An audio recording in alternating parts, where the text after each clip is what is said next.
डीडवाना के खुनखुना गांव के अफसाना हत्याकांड मामले के सभी आरोपियों को गिरफ्तार करने और अफसाना को इंसाफ दिलाने की मांग को लेकर देश वाले समाज के साथ ही सर्व समाज की ओर से जोरदार तरीके से विरोध प्रदर्शन किया गया। इस दौरान सैकड़ों लोगों ने पुलिस और प्रशासन के खिलाफ नारेबाजी की और शहर में रैली निकाली, जो कि बालिया रोड से रवाना होकर कई मार्गों से निकली। उपखंड अधिकारी कार्यालय पहुंचे। इस दौरान रैली में सैकड़ों की संख्या में लोग शामिल थे, जिन्होंने पुलिस प्रशासन के रवैये पर आक्रोश भी जताया। उपखंड अधिकारी कार्यालय परिसर में धरने पर बैठ गए। धरने के दौरान लोगों ने पुलिस और प्रशासन पर अफसाना हत्याकांड मामले में ढिलाई बरतने के आरोप भी जड़े। इस दौरान धरने पर बैठे लोगों ने देशवाले समाज के मुस्लिम कोटवाल के मकबूल अहमद, हाकम अली देशवाले, भाजपा नेता जितेंद्र सिंह जोधा, श्याम प्रताप सिंह, मदर बलारा समेत तमाम लोगों की मौजूदगी रही और सभी ने न्याय और संघर्ष का आह्वान किया। बता दें, वक्ताओं ने पुलिस और प्रशासन पर निष्पक्ष जांच नहीं करने के आरोप लगाए और बाकी आरोपियों को बचाने के आरोप भी लगे।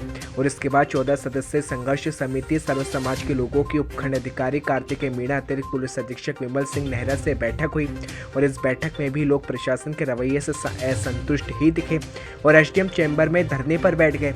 इस मौके पर एसएसपी नेहरा ने कहा कि मामले में पूरे तथ्यों की जांच हो रही है। मामले में जो भी दोषी होगा उसे बख्शा नहीं जाएगा, उसके खिलाफ कड़ी कार्रवाई की जाएगी। लेकिन उन्होंने कहा कि अगर समाज और परिजन जांच अधिकारी से संतुष्ट नहीं तो उनके स्वयं के सुपरविजन में जांच कराई जाएगी।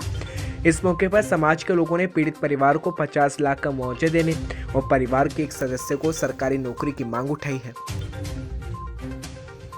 खुनखुना मैटर को लेकर गांव के डीडवाना के काफ़ी लोग एसडीएम साहब को ज्ञापन दिया था। उसमें कुछ बिंदु दिए कि इस प्रकरण में इन लोगों का ये कहना है कि कुछ और लोगों की संलिप्तता हो सकती है, तो उनसे पूछताछ और अनुसंधान के संबंध में इनका ज्ञापन है।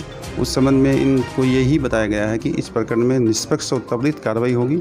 जो भी इन लोगों ने बिंदु बताए हैं उनकी त्वरित अनुसंधान किया जाएगा और इसमें इन लोगों की जो मांगे हैं अनुसंधान को लेकर उस निष्पक्षता के साथ हो, वो कार्रवाई सुनिश्चित होगी। देखिए, ऐसा है कि हमारी जो समाज की कल मीटिंग हुई थी, जिसमें हमने जो संघर्ष समिति बनाई थी, उस संघर्ष समिति के निर्देशन पर आज हमने सर्व समाज से अपील करके और सभी लोगों को, इस बहन को न्याय दिलाने के लिए एक शांतिपूर्ण रैली निकाली और एसडीएम साहब के नाम पे और डिप्टी साहब के नाम पे ज्ञापन दिया। अभी हमारी संघर्ष समिति ने और सर्व समाज के कुछ मौजूद लोगों ने जब एसडीएम साहब से और डिप्टी साहब से वार्ता करी, तो उसमें एक रेस्पॉन्स जो एसडीएम साहब की तरफ से और डिप्टी साहब की तरफ से हमें यही मिला है। एसडीएम साहब का जो रेस्पॉन्स है वो यही था कि मैं ये इसका क्या प्रावधान है, अगर सीएम के राहत कोष में इस तरह का कोई प्रावधान है तो मैं यहाँ पीड़ित परिवार की तरफ से सीएम साहब की तरफ से आश्वासन देता हूँ कि जो भी मेरे से बनेगा मैं पीड़ित परिवार के साथ हूँ और राहत कोष से, सीएम राहत कोष से जो भी मुझे मदद मिलेगी मैं देने के लिए तैयार हूँ।